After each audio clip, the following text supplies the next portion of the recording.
nde bango bayi koyemba biso kiluka bamusicien moko donc mis à l'écart.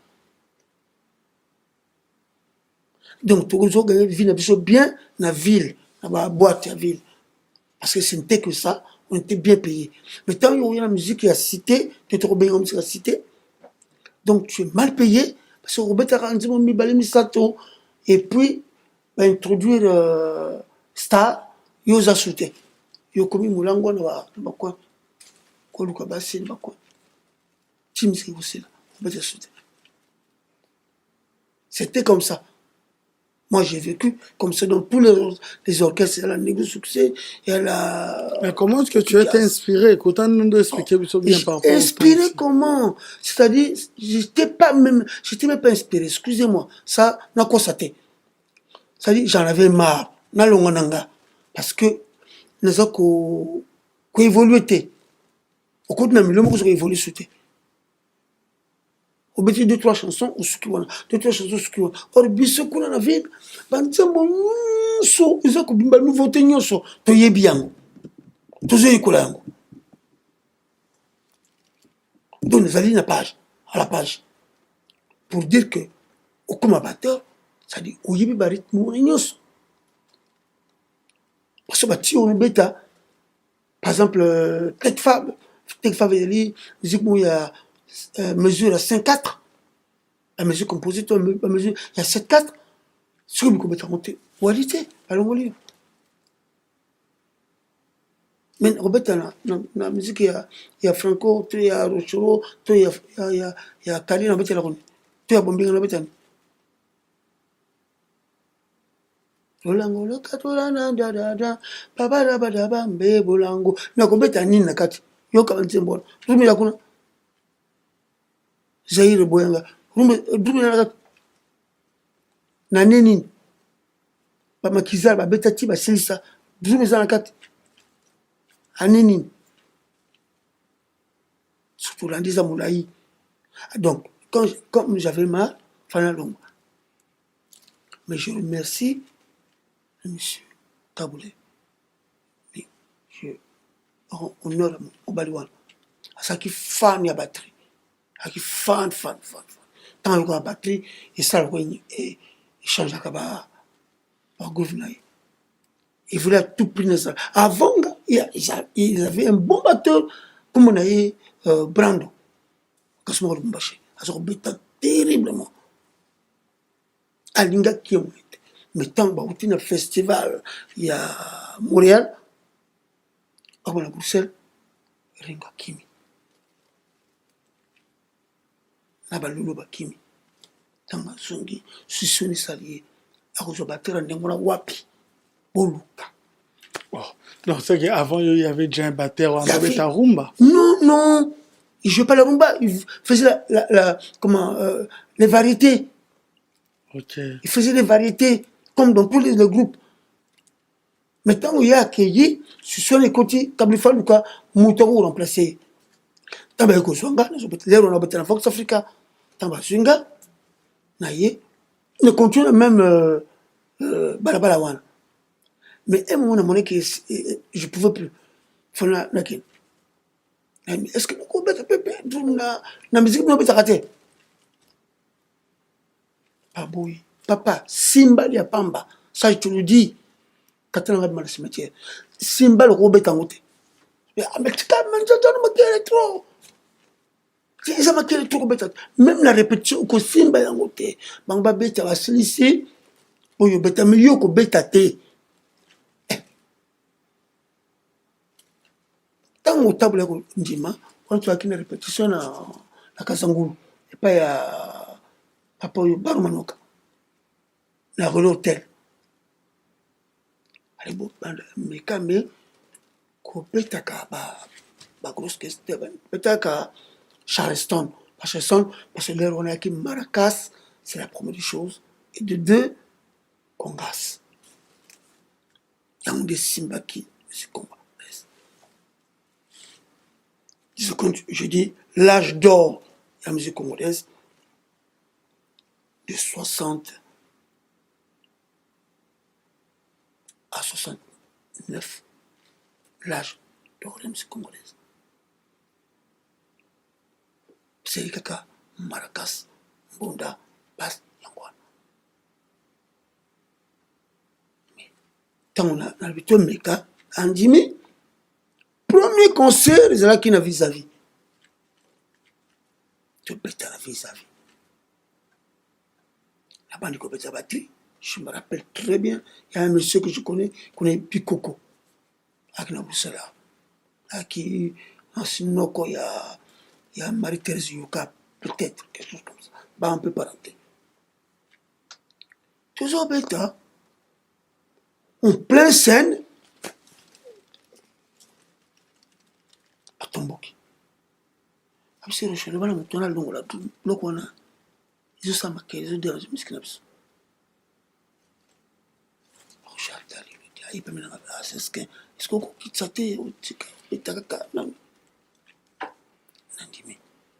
Tant que vous avez une batterie, une grosse caisse dans la tombe, un mécaté, des sous, un tombeau qui va combattre le bois qui a. Un matin en scène, ma fan, hein? bazwi bati babwaki yango obi manzana onela fana lukanzi na kima sona ndenge na lokwana dindaka place na laki baboyi na bango metabule à maintenir kaka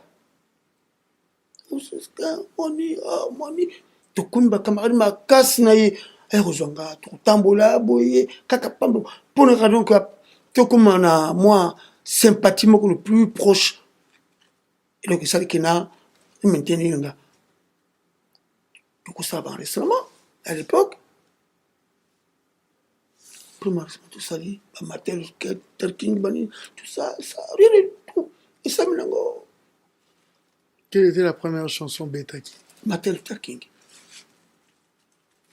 Tout ça, mais, Drum et Yokanate. Donc, tu vois qu'on restait en direct à l'époque.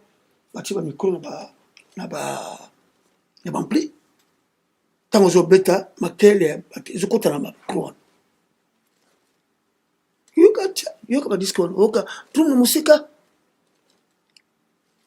avec le temps comme ça, voilà. Mais un jour, garçon comme le Jeff a travaillé dans Renapec, l'architecte. Batindi na France a koyekola son et studio. Tant balbina mais là quand les posons la musique elle dit batterie na basse. Ce que du son on a, le reste, c'est bon. Il y a Zongi. Comment Balazongaki. On a toujours que sans inspiration, papa. J'étais là. Et puis à l'époque, les autres, vous allez dans un système digital, vous allez dans une boîte à rythme. La musique, yoka sonne, bim, bim, il y a une boîte à rythme. Ça va torter. Attends, combat, artiste. Tous les artistes zoka musique na bango zoka lelo ba boom zoka wana c'est les boîte peut-être ensemble ba rere il y a ba caisse claire ou ba passage mais pom pom pom c'est les boîte na l'air na biso ezala kité ezate okubeta ndenge wana ba yokango ndenge zokobeta et Jeff Ayaki jour wana Albin Sabi, bon, pourquoi rester au bout de Kanga tranquille? Donc c'est plus le résultat. Tu me dis, mais à côté pour toi, tu vas dire première chanson, deuxième, troisième, mon corps, je suis non. La ligne de yoka, l'autre sali. Pour aller au sali, faut bon yoka. Na yoka. Tu tout aussi ça. Tu as deux chansons, trois chansons. Non, discussion. Et est-ce que babunga? Je suis à ma tête, à la cabine, ce qu'on s'est dit, on pense à l'autre. On a été à Bangui. Je suis à quitter, sera à Séligui. Il ne pardonne pas. J'ai fait un demi. À balancer une zemonini, Kaférika. Tongo etana, kutuye koma, pan, waouh. Je suis à la bonne musique. Oh bon même musique papa du concert on a besoin de kata salle ya nani je dis na vite je demande besoin soina oh bon même musique ba soit on a taboulé ba tomboki ba ki ba na ndombe na kati ya nani tu vas de kaka tango zongi taboulé comme nerve pour Drum et Yokani et l'équipe makasi aboyi or nde ya sani ne balakisaki la classe bon tu continues banda manzembe tikalaki tu sisango tu komi kobetena kobanga parce que bobo en direct soko bebisi bobandela alors moni kobanga wana to komi na ba faute elekana kaka tu sais comment pas no futa biso ani futa biso to kene saxophone moko ya Nigeria comme ne Saki abimi de banda a tobola ba première voiture à Rochero na kanda voiture va kugara ba première minute je dois activer voiture du taxi kenda azuye ko ba osala matrice na poto aye kosala matese na yawo ntango asilisi apasi yango na ere kosala RFI ntango apasi yango olingi kokotisa yoki orchestre africain ebetaka oui orchestre africain obenga na motu wana oshai kozwa contre ya Olympia. Papa, Mimi, il y a mis balai sous son pantalon. Non, c'est ce que mon lingue. Je l'appelle l'histoire. Je contrôle. Oh, tout ça. Mais bon, rappelez qu'il était un déco, yo jouana, ingénieur, wana. Comme le col zoba, tu dis, pas toujours le bon moment. Donc, d'autres co, parce que Olympia, au besoin que l'Olympia, c'est pas l'Olympia d'aujourd'hui. Olympia, on est là qui Olympia, qui musical. Ce qu'on les qui connaît, ce qui le musique congolaise, c'est comme une musique internationale, mais grâce à Taboulé. C'est là où la musique congolaise est venue, la musique internationale. Parce que, il y a un mot qui a fait ça international. Donc, premier Congolais noir à l'Olympia, c'est Taboulé. Il y a eu des groupes africains qui passaient à l'Olympia, c'était un groupe guinéen, mais un groupe folklorique, pas musique moderne. Il y a eu Miriam qui passait à l'Olympia, mais une étiquette américaine avec Belafonte, Harry Belafonte. Dans l'histoire, Olympia, c'est un livre, Bruno Cocatrice. Le patron direct de l'Olympia. C'est lui qui prenait, avant de mettre pas les frères, Aya Yokayo, Anji Makorobeta Kuna, ceux qui étaient au Kobeta Té. Kobeta, soirée moko. Landanga madame. Tango ba a joué contrat, a joué avec ça, au bout de l'Okibal, pour le coup, mon boka, il y a mon manager. A joué ça, type sur pendant une année. Pour répéter beaucoup ça malam Maki beaucoup ça bien a bengi batu ba chorégraphe ndenge nyonso ba idée biso pour ko ça bon fona yana kisasa ayena kisasa landango bien beta netele tukomona pour ko na kisasa pour ko na Kinshasa aye en personne avant les okabiso Bobeta. Tubeti. Qui m'en a mis. Au moins, histoire de la musique, tu n'as angoté, tu n'as pas qui te kosaka. Toi qui n'as pas basse où il y a hôtel, basse en boîte, tu n'as pas à l'époque, tu n'as pas basse. Basse à cubain. Je vois le côté ça y a le vino. Basse, c'est beaucoup de carottes. Bobeta n'a basse normale. Vient à mon personnel, à bout, à bien, non, dans la pétard, non, le show, ma pétard.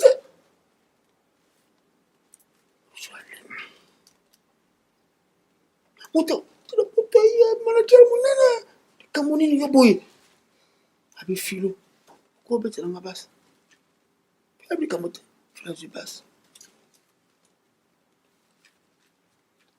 Moussa, ye. Mama fula beta bloco musumu ndia bi yango yonde yango no koluka oyo nde yango nde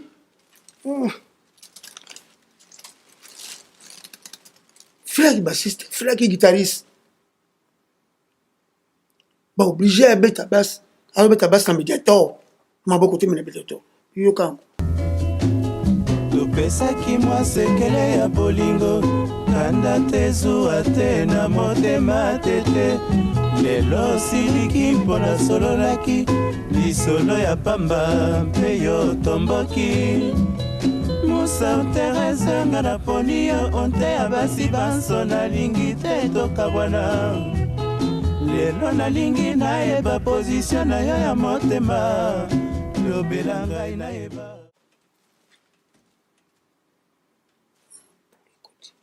jour où on a carrière moina fini tia ken mabel kari c'est fila bono répète ban c'est bon nous tito séries tito yina Olympia to me moina mon ko spectateur de petit ambassadeur absolument avec notre salle allons là kazaka boaka. Et ça allait passer en direct sur la radio monde mobimba. Donc un match. Parce que là on Afrique donc un match Olympia Sobeta. Tout na bato. So il m'a sauté tout na. Parce que l'on d'ailleurs ngolo kola tout le match zoka. Wow. Parce que crier. On a eu une batterie. Oh elengo wapi. Tango.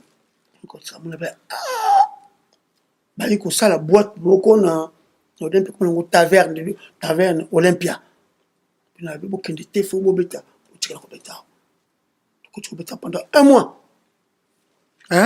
pendant un mois gat na bisala ki le 12 et le 13 bali ko baksa tout ça un mois to beta fo biso to fongola taverne Olympia batali boso ba fongol pour bat boya biso to wali boso bobeta en 2 jours on est officiellement tu bêtais à Julien Clerc, ensemble. Tu bêtais à Catherine Valente, ensemble. Tu bêtais à Johnny, ensemble.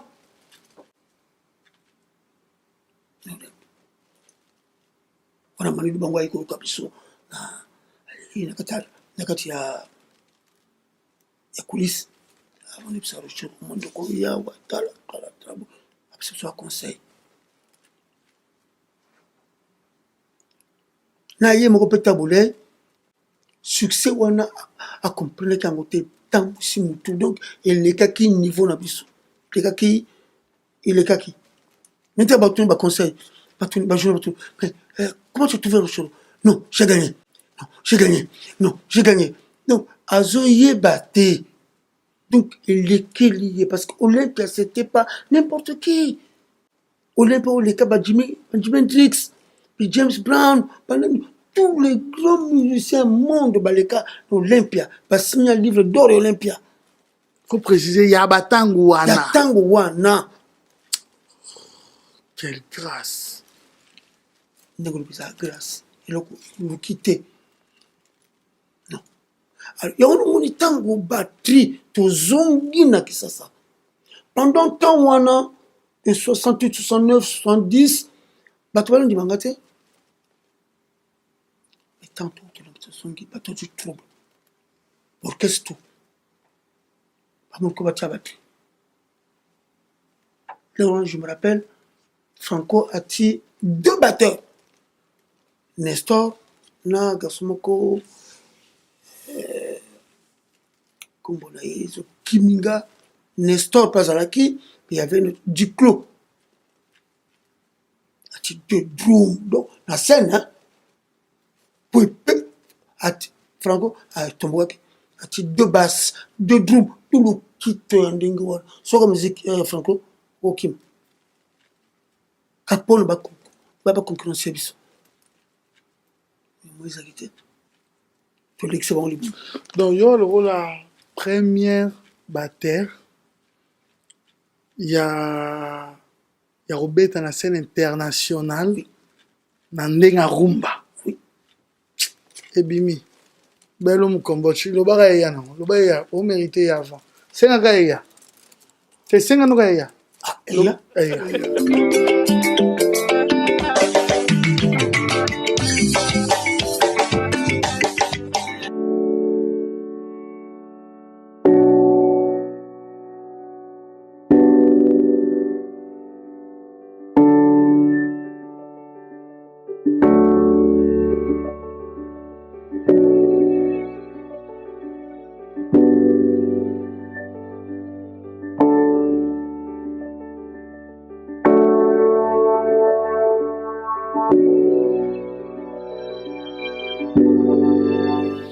Voilà une manière pour nous de vous honorer aussi et à vous recevoir bien. Voilà pourquoi le pâtissier des stars, Olivier Moukoko, Voilà. Formidable.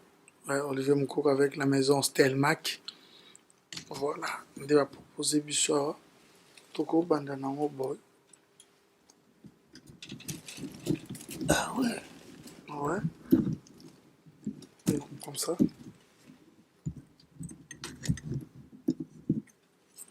Voilà. Vous aimez bien la fraise? J'aime bien, hein. La fraise? Bien sûr.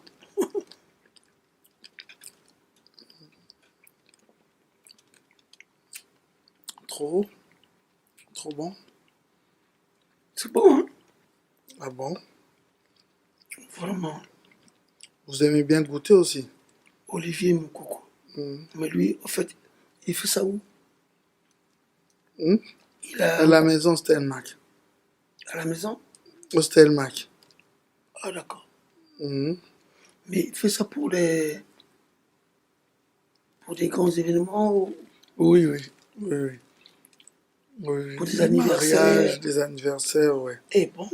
Ouais. Dis donc. Félicitations. Monsieur Olivier Moukoko. Olivier. Je pense que je pourrais aussi en commander si j'ai une fête à faire. Oui, bien sûr. Bien sûr. Osko tozwa o Mukombochi. Soko ozwa. Vous pouvez? Bien sûr. Ok. Et ça c'est quoi? Mukombochi. Il y a quoi dedans? Yoganga.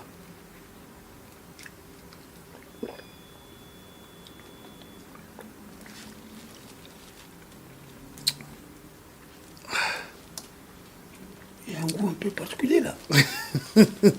Mukombochi, Zarabou, Chinchinam. Parce que je vois pas ce qu'il est dedans. C'est le goût. C'est le goût qui apparaît. Des fois, il y a des choses qu'on ne voit pas, mais les goûts nous intéressent. Hein. Oh là là.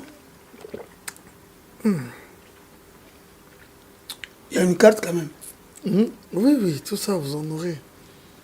Vraiment, ça m'intéresse. Oh, ni les carte. Je sais pas. C'est le goût qui est là. Que j'ai jamais goûté. Attends.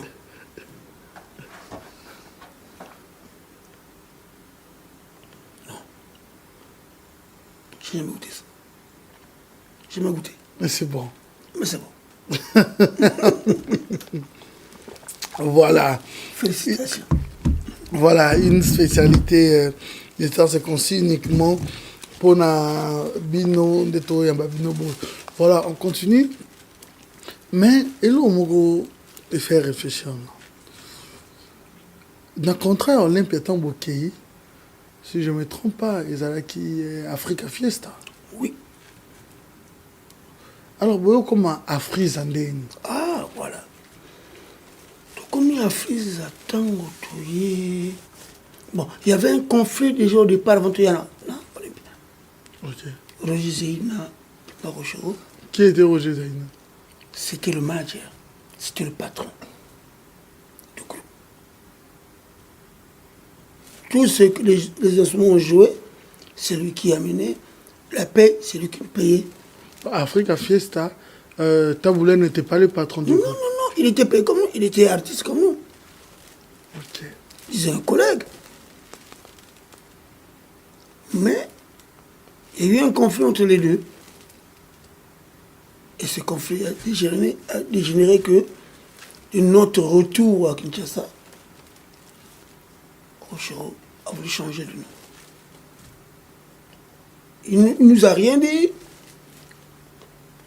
On est décédé à Kinshasa. Le président nous a donné l'avion pour faire une tournée de tout le Congo. Arrivé à Matadi, il pose nous appelle, il faut que tout le monde aille au Sénégal. Tout le monde tout le Sénégal. Mais avant tout qu'il y ait au Sénégal, na Bukavu, tout le monde a répété, Banzembo ya Sika, Basson John. De là, je suis préparé à changer combo de groupe. Quand on est présent au Sénégal, tu es à la place, on va bien en gros, Soumedian. Soumedian, il dit, c'est un cimetière, c'est le culturel sénégalais, œuvre d'art, côté voilà, Soumedian.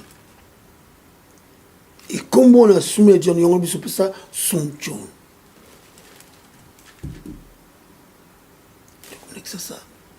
Combo échangé. Le Chorabim ici, édition Issa, plus orchestre Afris international. C'est là. Voilà. Toi qui es malin, mais ils allaient très profond pour te comprendre Mda et Bélé. Et là, au moins, il y a un tuna Barocheret. Oui. Bautaki wapi idéologie wana utaki banendeni idéologie Barocheret et outil à partir à image de Claude François et James Brown. Donc vu né au spectacle, comme ce robot appelé spectacle dans les pieds, il fallait des filles. Mais tu vois qu'on recrutait bah fille, tu peux c'est un combo Barocheret. C'est comme ça. Et alors, ma chanteuse? Il n'y avait pas de chanteuse. Il n'y en avait pas. Pas de chanteuse. Ayembi qui ba nyota. Ayembi qui bango nanzi mokoboy. Mais RSC, mais il n'y en avait pas de chanteuse. Non, l'époque quoi. On avait une chanteuse à l'époque avant avec Miss Bora. Mais après là, c'est eux qui n'a Frisa pour l'Olympia, c'était que des danseuses. Et chanter toi qui Rochero, Ndombe, Karemos, c'est fini. Et comment est-ce que vous avez connu alors Mbilabel ou... Ah, Mbilabel est venu après. Après, en train Mbilabel et la descente, il y a Taboulé. À partir de 77, 78, je pense que Taboulé, monsieur Bakeyi, on va Bakeyi, a quitté le mot découragé pour reprendre le travail. Donc, on a obligé à Luca à renouveler l'orchestre. Alors, avec la chance, à Mona, Marie-Claire, Mbouyo, Bilabel. Moi, Bilabel, je me tape. Et comment on dit Marie-Thérèse, hein? Marie-Claire. Donc, il y a Alaki, danseuse n'est pas abétie, chanteuse n'est pas abétie. Une fois que Sam Mangona soit qui est, à s'en est tourné et a passé dans la télé avec le groupe Pobongo, bah, tout va se découvrir qu'il y a un Bilabel. Rocher a continué avec le groupe. A travaillé comme quoi, na ticket ya taboulé mais à moi si. Banzembo ya yembaka a composé, après si Bilabel ya yemba, ndenge ya yembaka. Donc Bilabel a ticket style président Zaginango. À la liste que style Rocher, après c'est comme ça, sorti un Bilabel. Il n'y a rien de nouveau dans la musique congolaise. Exactement. Na comprendre, na commis. Maintenant encore, na commis. Donc pas changer image d'orchestre, on va départ ou on est voilà. Après on va zoaki. Mais ceux qui ont construit peut-être ici battre, ce que Timo c'est la place na yé. Donc Bilabel a remplacé quelque chose carrément. Et Nathan on a Tchalamouane était où? Tchalamouane n'a pas pays étranger à l'époque. Tchalamouane ne chantait pas. Tchalamouane était danseuse. Dans le groupe, il y avait Betty. Mais c'est quoi, elle voulait chanter dans Kinshasa. Moi, j'étais encore à l'époque là, dans la show machine. Elle recevait qui est, excusez, bon, c'est à comme star, hein. Respect à maman. Et à Monique qui n'existait, Simba qui était, pas de croire n'a été. Ça va te croire n'a été à côté pays étranger dans l'Afrique. croire dans le sens niqué, non, dans le sens réel. Pour nous expliquer. Dans le sens réel, les gens ne croyaient pas elle parce qu'elle n'arrivait pas à chanter comme une chanteuse. Elle chantait avec les accents chiluba, donc ça ne marchait pas dans leur wana. Après, vous avez dit que ceux qui ont mon habillement, parce que y a un moutos. Il y a un moutos, non? Mais on chantait rumba congolaise comme telle, dengue pongolove, même à Béti. Ça va très bien. Mais les Congolais ne croient pas à Béti, beaucoup plus à pongolove. Parce que Lingala, il y a un Lingala, à Béti, ça qui n'a mouté. Pongolove, ça qui n'a mouté. Mais là, parce que il y a un Lingala, en tout cas, parfait. Le corps va lui. Alors, Tchalaman n'avait pas cette chance-là. Que bakolo bandima ifala bima libanda na libanda nde asali carrière azongi na Kinshasa et abeti c'est pareil na Kinshasa asali carrière te fala bima bandima libanda pour azonga na bien tant vous avez na ba rocherette ou ya ba danseuse oui et bando comme la bino pe que boluli na orchestre ba couple belé to mibeko ezalaki ke moto akobima na rocherette te badanseuse nga personnellement en tout cas nasali kuna te au promettre biso ke otoza na kala non mais je te parle la vérité que la vérité bafille nyonso bayaki na kati na biso c'est interdit dans l'orchestre. Pardon? Et c'est interdit que musicien ou bon c'était pas interdit. Okay. Mais ezali kaka na biso moko kolinga te tobima na bango mais esalamaki que mono mile abimaki na yondo babuti memona mariette mpe abimai na ye moko papa donc omoni abandi mpe marie thérèse yoka akitia komisia mwasi na ye donc comment mon boulot. Ok, ça date déjà, alors il sort dans la musique congolaise. Mais est-ce que le succès des Yarochero, comment est-ce qu'on peut définir ça? Succès ouais, Afriza, donc Afriza, succès, voilà. Comment est-ce qu'on définit ça? Est-ce que c'est seulement par le travail ou la réalité aussi ancestrale congolaise? Est-ce que c'est... Non. Taboulay, Zaki Mombal Moko, avec un talent makasi. Avec un talent moko très très très makasi. Le talent est bon. Baki c'est que vous m'avez. Mais elle a soutenu maman naï. Na maman a rejeté mon koi. Voyez-moi à la mon koi. Bah on est peut-être soutenu là et y. Du tout et du tout. Mais il y a moi aussi ma je comprends. Non, je comprends. Je crois pas. Je n'ai pas vu.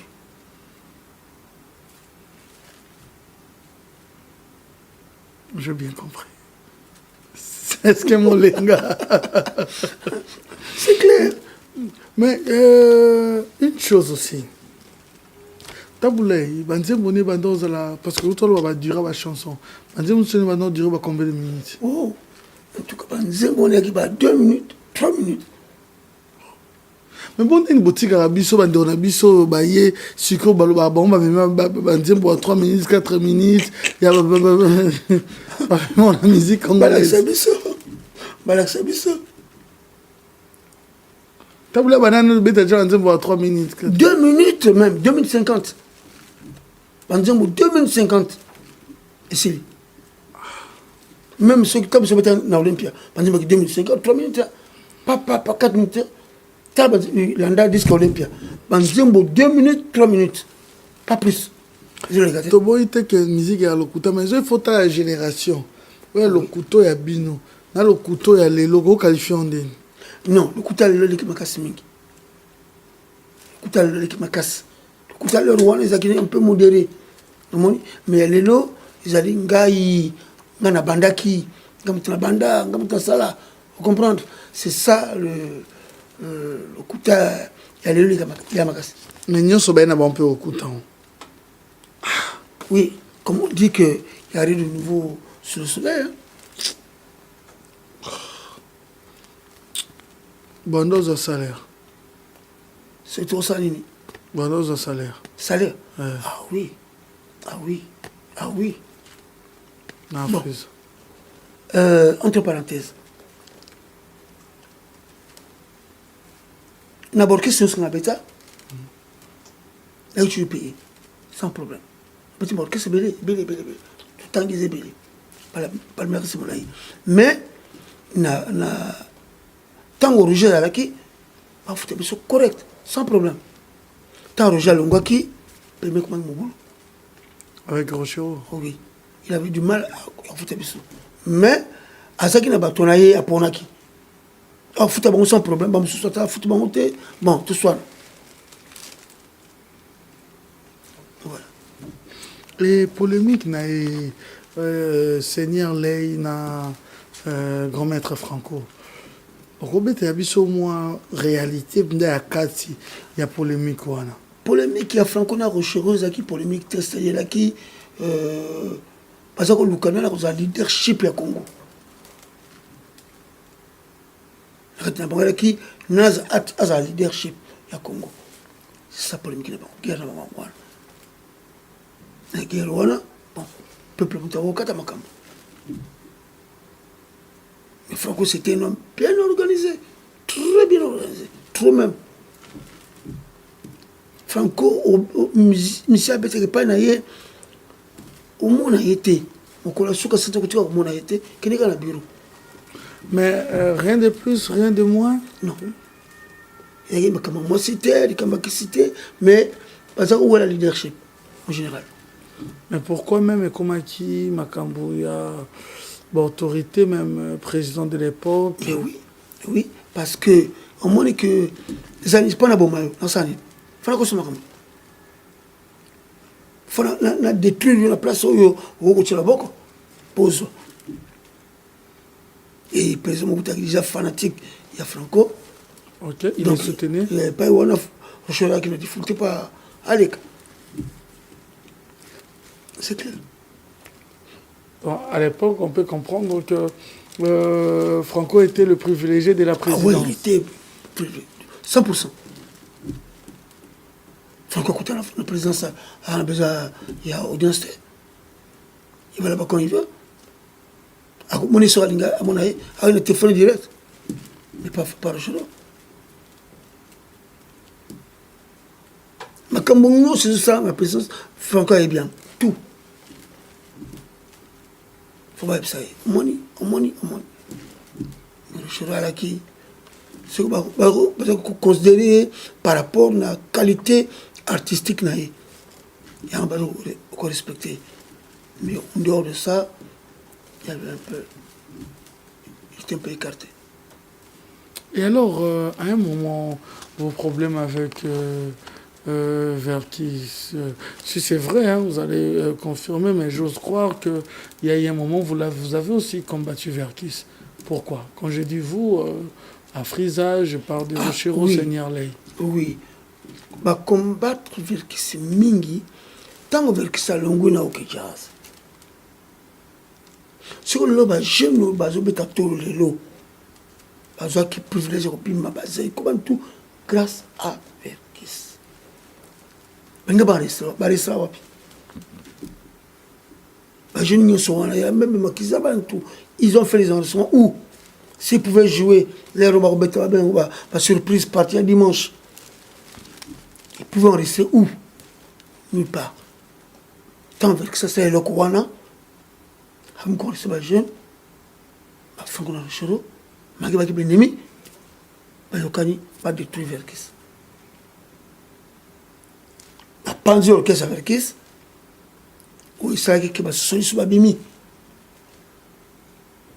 On va préparer bien, après ça va se sortir un moyen qui va se propulser pour Verkis. Et puis c'est là je suis à Verkis.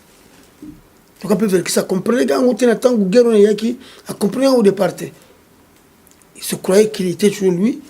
À salir bras de fer na ba Sakoul, c'était la fin de la carrière de Verkis. À la tête de bah jeune, bah les poids, bah bella, voilà.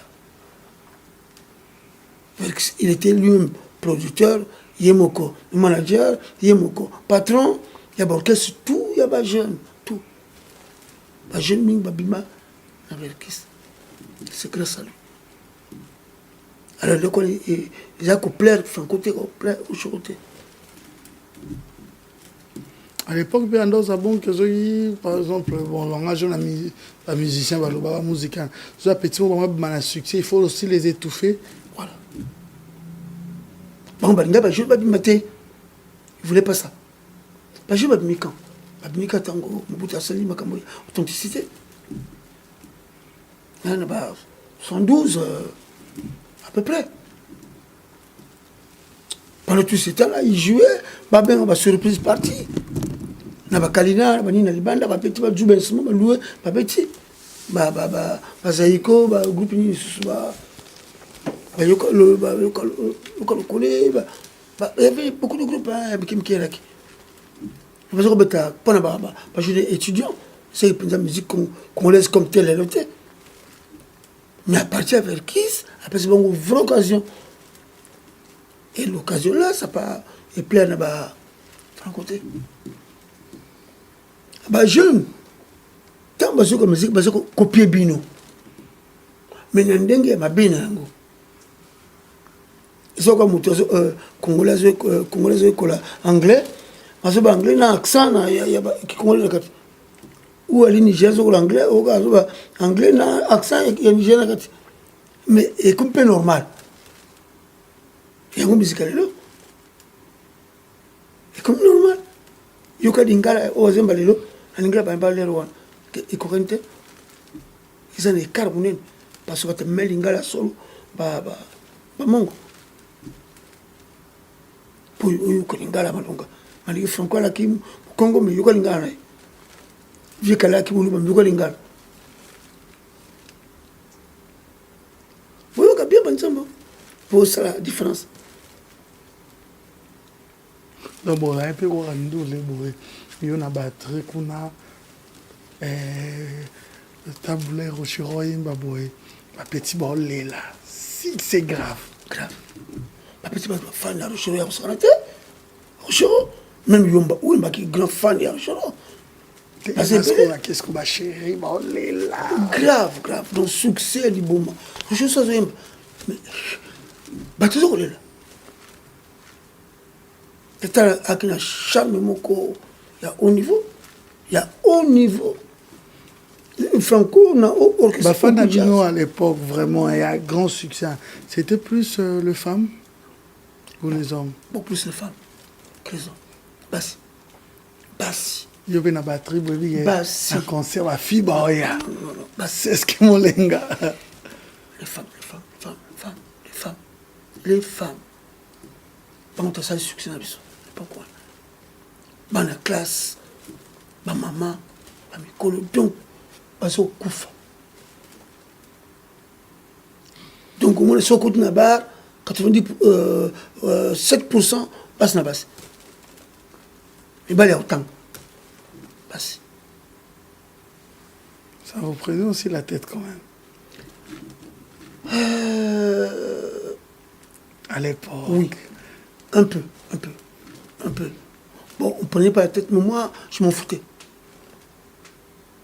Je viens là, je fais mon boulot et puis je m'en vais. Pourquoi ton enfance a été difficile? Tu avais des principes, tu t'es décidé que je dois réussir dans ma vie. Ton enfance, c'était comment? Non, mon enfance, c'était très bien. Parce que c'est pas... Moi, je suis grandi, c'est ma tante qui m'a fait grandir. C'est pas ma mère. Ma tante, elle avait de l'argent. Ma tante n'a pas eu d'enfant. Donc, elle est seule, moi, on a eu. Donc, nous, on a les gars qui représentent. Alors, ce qui fait que, Nazaki, il a besoin de tel Luka. Non. Je voyais ça, tout était normal pour moi. Comme ça. Pour moi, c'était normal comme ça. Même quand je faisais la musique, je ne faisais pas pour l'argent. Je faisais pour mon plaisir. Là, il y a des classes Sanga, on m'a bien, mais je joue la musique. Rochero n'est plus. Comment vous expliquez la personne Taboulay, la musique à Frisa? Taboulay est parti. On a perdu une personne à un niveau pas possible. Mais lui-même, au fond, peut-être il ne savait pas. Peut-être. Il m'a déjà dit une fois, ici à l'ambassade, est-ce que la valeur n'a eu? Il a dit oui. A répété, il m'a dit ça 3 fois. Tant qu'il est d'accord, ça le calcul. Mais Yemoko, le succès qu'il a eu, comme il était, il décourageait beaucoup. Sauf que il dit que tout ce monde a préféré la tika. Jusqu'à tel point qu'il y a côté de la politique. Parce que à quoi on supportait par choc ce qui m'a cassé, a préféré lâcher. Ça, c'était le mauvais faible à Taboulay. Mais il était énorme, vraiment. Il fallait que le bateau soutenir. Mais tant que le bateau va soutenir Bazali, mais il y a beaucoup de gens qui tenir le bateau, on a été découragement côté. C'est là où il a qui n'est pas écoufané en moi. Ce qu'on a soutenu le bateau, Bazali n'a eu. Donc, les lots, tout autant à Taboulay. Bon, à Frisa, c'est quoi fait point? À Frisa, quand tu écoutes, ça dit beaucoup. Parce que à Frisa, Taboulay, tant que l'ongwe, à quel dernier groupe na États-Unis. À comment on a abandonné Bango. Qui n'est que ça comme politicien. Bango Batikari. Bango Sani. Va continuer comme Afrisa. Non. Parce qu'Afriza a une société. Pour que la société, on te crée un gros Taboulay. Il y a un longo à qui il y a il n'y avait plus l'Afriza. Il y avait des musiciens qui ont joué avec Taboulay. Mais l'Afriza n'existait plus. Même si on l'a dit, après ça, quand tu as vu la journaliste, pas tout le monde qui est. C'est quoi, c'est ce que tu as dit, est-ce qu'Afriza est allée sous? À répondre à qui je me dit que son grand télémi, c'est la frise. Où ils sont pas dans la ciment, la frise. C'est-à-dire la frise n'existait plus. D'après son départ. Bon, il y a qui m'a rapporté. Ah, c'est ce qui m'a dit. Non. Na qui m'a quitté. Non, il y a toutes nos questions, il y a les na ajo. Kokima, c'est tout dit. Bon, on a langage la musique. Mais on se beto balo balelo. Kabino banda banda kala. Titi, on moni tout ça qui batumoko bisonde tout ça la Taboulay. C'est pas hier ça la bison. Ah bon? Mais oui. Parce que l'auteur ça musique to arranger ba musique on a. Ayi na nzimbo na ye pas te arranger ko ça bison. Bino ezaki te nde lelo bamusicien nde lelo oyoka discours wana ke bango basalaka bamusicien bafulaka bango nyonso. Tu n'es pas d'accord? Non. Oh. Papa, nalobi olomi de la Cambona une fois comme ça. Pour nous voir déjà musiciens, ça y est bien déjà non? Pour nous ça y est bien déjà non? Il y a des gens qui ne savent jamais à y est bien déjà au tchaye.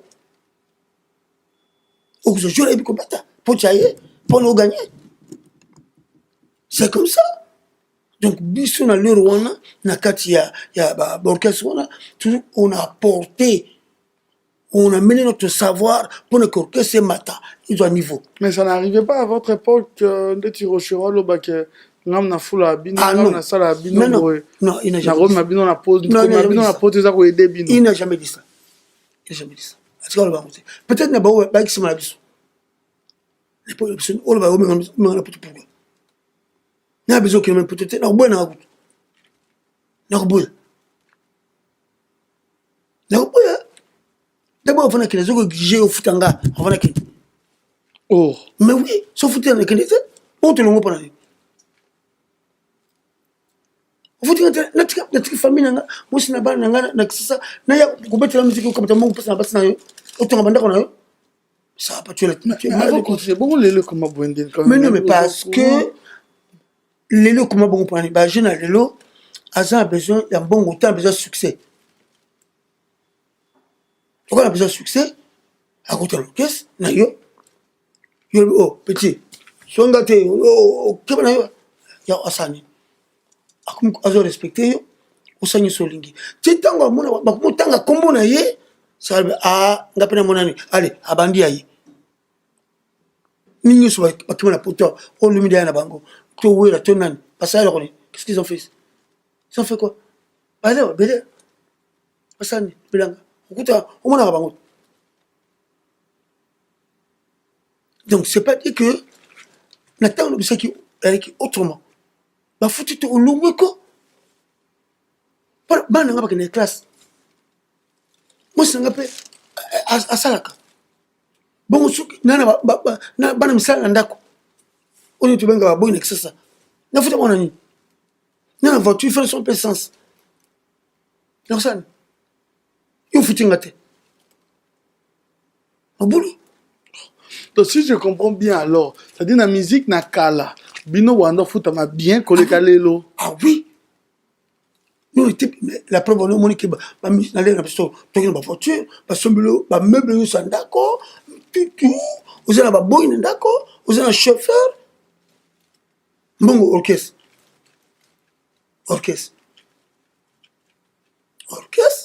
Matolote. Non, orchestre. Est-ce qu'il y a tout ça ma banga l'erreur? Oubliez ça ma banga André, Antoine, Joseph. Tout ça là, c'est pas ça. Bon, tu vivre comment? Ma banga ça n'existait pas. Pas biso. Quand bon ba futaka yo yango wana na somba le pango na tonga bandako kana bonga musique ba futaka ngai. Quand bonga musique na ganteka non si c'est méchant na zala normal mais loko epesi ko équation. Mutu. Lelo ba jeune il faut ayemba kombo ya bato ato futiete na ningo tanga te o bazali awa pe sa malamu te pana de pe producteur bazo beta bana bato beta abino ko bina wana futa bango rien soka na mbongo o ba futa ye wana ba bina ndako soka na mosi pa ko boye fa sa mabanga ba pesa ma 10 ma 20 ma 30 tant comme ça ata yo pesa rien so peut péciter moi na bakaki na makolo okima est-ce qu'on a poto point akima na poto parce que tu yaka ko beta mariage mona ndaka sa futa ki mbongo panda na kisasa alou avion pour na biso to komawa ya boni beta biso ba plus bon oh na zonga mbongo zate ana obeta bon nice leader avant beta plus obina lingi mingi na ngolo mapena ite moi j'aime pas parce que c'est un gars qui m'a beaucoup aidé moi ma beza raté mais babé pe ya kimingi afutinga te bongo zalité azunjela kene na Bruxelles. Oh non, bah parce que vous aurez 10 francs français les Rwanda. Bon, nini, tu m'as dit que c'est un bon gâteau, bengaï, et puis ça il n'a aucune été. Rochero, hein? C'est un bon gâteau, aucune été. Oh, t'es le baïa kaka, bah on bon on a boussé, t'es, n'a qu'une boussé, ah, c'est franchement ma bloc, bah n'anga, ah, c'est n'a qu'une été. Modelo mutaki ba passeport modelo pesa passeport aboy modelo pesa passeport to kobeta pesa passeport di boviki yaka di pasa valise wa to botra valise ya modelo to pasola yango imsanga tout ça qui m'a non c'est l'histoire c'est pas passeport na biso di o lingi passeport atikala wa yango ngate bon botika bovika juu ya tina poche ngajua na tina poche kawo ya tina poche tutika boke. Tu sais quoi? C'est le plaisir. Tu vas aller carrière dans le. Mais parce que il expliquait que ba leader na basalaka ba musicien te bazwaka artiste wana talent so apporter quelque chose dans ta groupe pas émettre groupe alors que soyez esclave là tu est-ce que vous comprenez non voilà aujourd'hui moi pas bossa msala so muté bossa msala tu sais wana uté muté msala respecter le msala ata muké oyo kanaki ne futa esala eloko moko te ya kodébrouiller ayebini kosala soki na moke wana opesi kaka yango te olingi balaki na système ke oyi na poto mbongo wana oyi na poto afuta bino na mbongo na poto te ayo ofuta bino na mbongo ya Congo na Kisasa bongo yo osomba kado nini okomema bana papa auti poto ayi na leo wana bamusicien osali mbongo eti bazwi mbongo na ye alingi olofuta siko na mbongo ya Congo yo olongo wana ata Paris oye Paris mama na yebi koye na Paris bana bayebi ke papa ke Paris mwasi papa ke Paris ozwi mapona makolo okende na bureau mpo luka bapesa mwa bamieti wana ya Zaïre wana ça va pas la tête ça ne va pas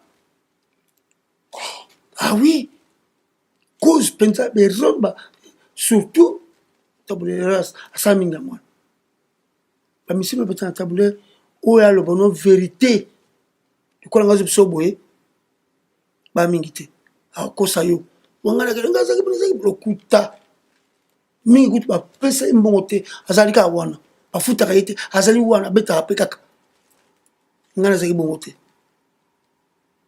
ofuti nga te nayebisi bino dina koya musique te ah c'est ce que wana ye moko ayi c'est ce que tokende kaka amoni apesanga mpela mpenanga ah nganayi ta bafuti bamosusu bafuti bango te nga zwi yanga na bano obetelanga ye mabe tosala ekopa te ke toboma orchestre non nga nasengi droit nanga makambo ya ba 2 musiciens 3 musiciens eye mpona nini à partir par problème na biso tokobetaka 6 musiciens ou 7 ou 8 ou 10 monte chaque musicien instrument na ye boki 2 personnes te soki ozangi te moye baningi babeta eza te soki oza te fo baluka yo ma ya miso c'est pour ça na leur wana ezalaki soki ozali te il faut pas régler problème tout de suite ndako na nga ta bakiti eza malamu te tana na télévision te toke pa moleka kamata moyenne te poso voiture te yo toke pa na Saint-Jacques au monde ça passait comme ça mais tango bango mona be bato bamuko comment ça se passe hein bon c'est ce que du mer moko ata biko beta te petit vanda wala tara dinga beta so ça juste petit beta aya tel comme te beta et là quand on est kobotama comme beaucoup double des bassistes 2 solistes 3 solistes 2 accompagnateurs tout parce que pour le banga que ce oyete makambi baby mais le coup bus toi qui sur na talanga je m'en fous à tous yeux concurrent comment na niveau na ngate akokoma te parce que ngai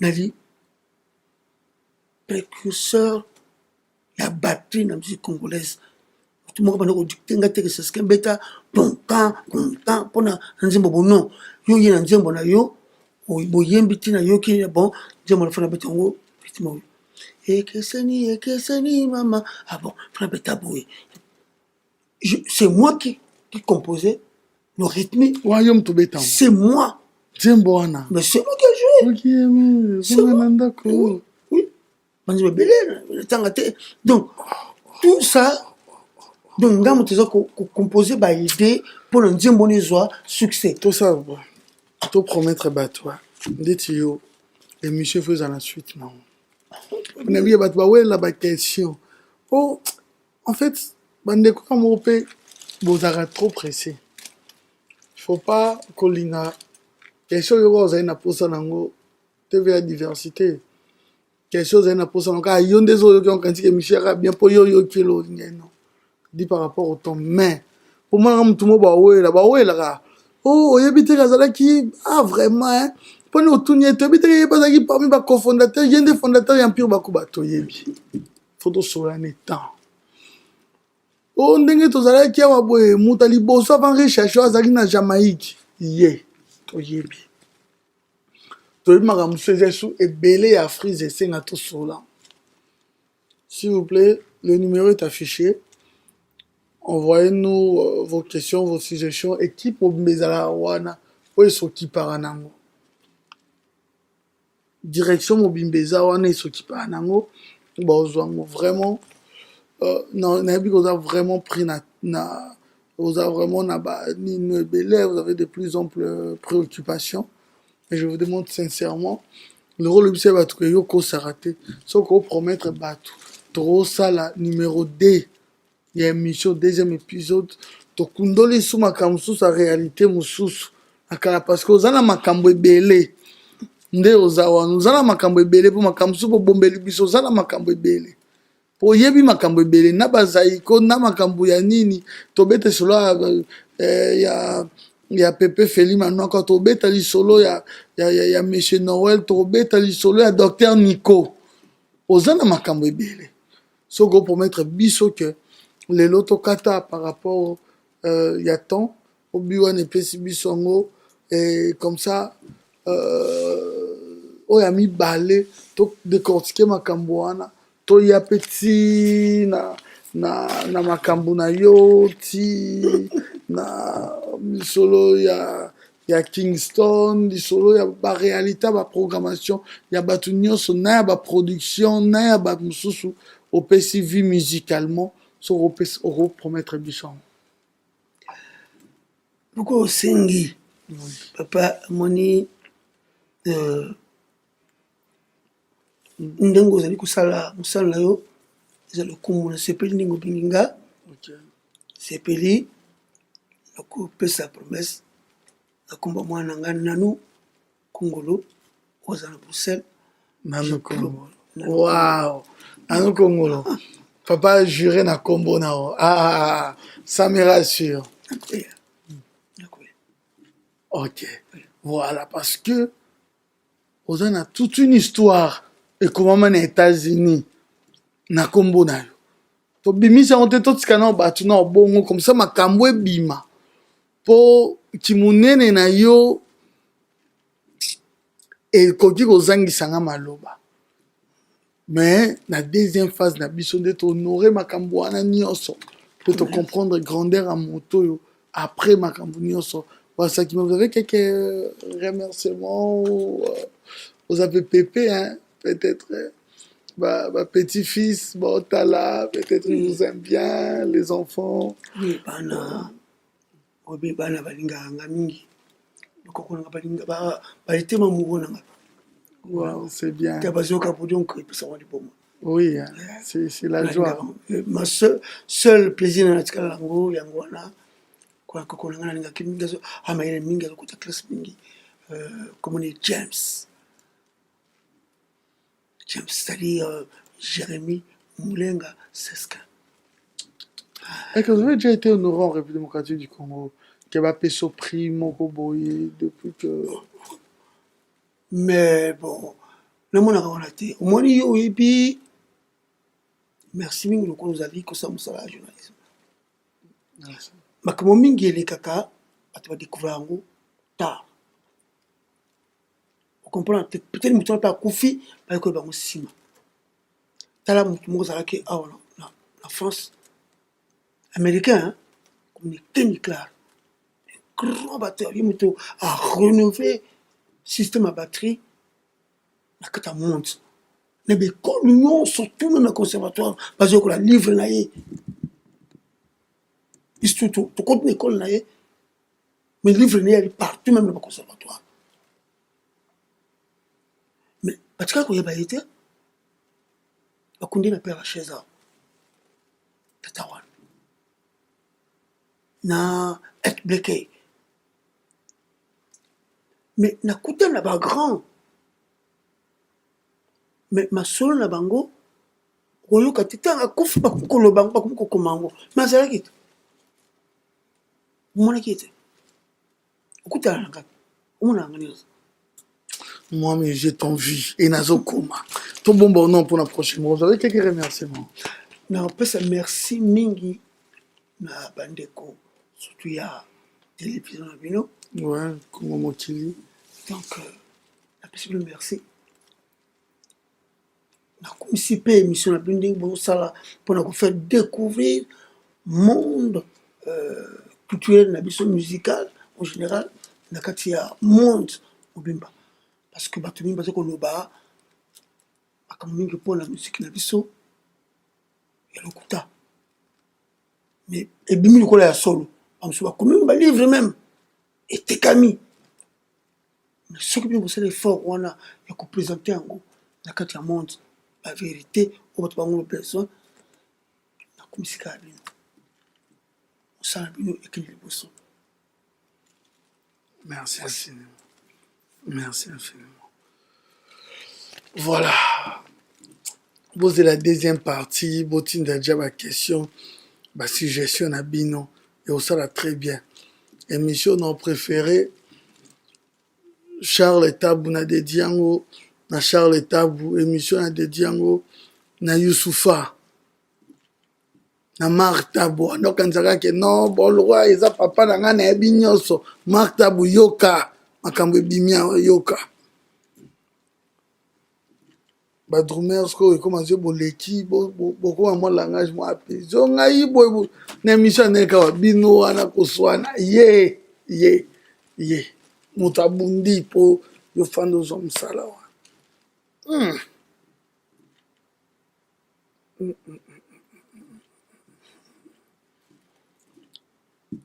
Les légendes. C'est ce qu'est Molenga. C'est pour ça que mon ami Misaki, le dernier disque, on peut beaucoup de légendes. A solo, ana yango pinda tu beta na phase D. Mais en attendant, est-ce que ils appellent la page Facebook, moko, place bateau à contacter yo, par écrit, ouais, va contacter au Nidé. En attendant, peut-être vous appelez ba idée, monsieur va contacter au na. Ce qu'on peut dire à Facebook, c'est ce que Molenga, tout de suite. On s'appelle Univers des artistes. Univers des artistes. Voilà les pages. Oui. Ok. Bah s'abonner massivement à Univers des artistes, s'abonner comme ça. C'est gounende to lobby pas actualité. Makamunyo sofa. En attendant tout ça la partie de voilà. Aux ana moi et l'homme exclusivité un message moi concernant tes activités au web sabiso. Oui, tu justement on a web ça bandeko. Ok. Au moins tu n'as qu'à avancer bah idée na biso en général. Okay. Mais nous allons en France dans les producteurs. Ok. Dans une salle, l'univers des artistes, okay. Tout ça à boîte, restaurant, tout ça prépare, tout ça à payer, plateau à télé. Ok, c'est où? Vous pouvez donner l'adresse? La ligne à 46 rue Saint-Just, dans Noisy-le-Sec. Ok. Bon. Maintenant, nous avons la deuxième salle. Ok. Nous allons préparer uniquement pour nous avoir une salle live dans Saint-Denis. Donc, le mois de octobre, donc inauguré en gros, à Storbing Sabine Goya, la partie sur la Kona. Donc, seul travail que nous avons aussi, il y a un goana, conseiller comme manager des musiciens, et puis comme manager des musiciens, à niveau artistique, on a tout autant ça, on sait la musique. C'est bien, vous pouvez compter sur notre soutien. Nous sommes là pour vous soutenir, promouvoir l'excellence. C'est notre objectif. Voilà, nous sommes arrivés à la fin. Restez branchés sur B1 Télévision. Nous avons un programme très diversifié. Merci à toute l'équipe, Simpson, et c'est l'homme, c'est le monteur qui réalise cette émission. Trésor You et à son tâche, Niri, le chef de rédaction, Tracy, Make-up, la beauté, Olivier Moukoko, Stella Stelmack, Aneka Bafoncé, droite Nanga, gauche Nanga, Rihanna, Domingos. Merci beaucoup d'avoir accepté notre invitation. Voilà, je mets bien stylé, malgré l'âge toujours. J'aime bien la chemise. J'ai aimé surtout ça. Hein. Ça là, vraiment, c'est formidable. Voilà, merci. Vous aurez votre temps encore d'en finir après cette émission. Ok, voilà, c'était Adoyoué à la présentation. Quant à moi, je vous retrouve à la prochaine.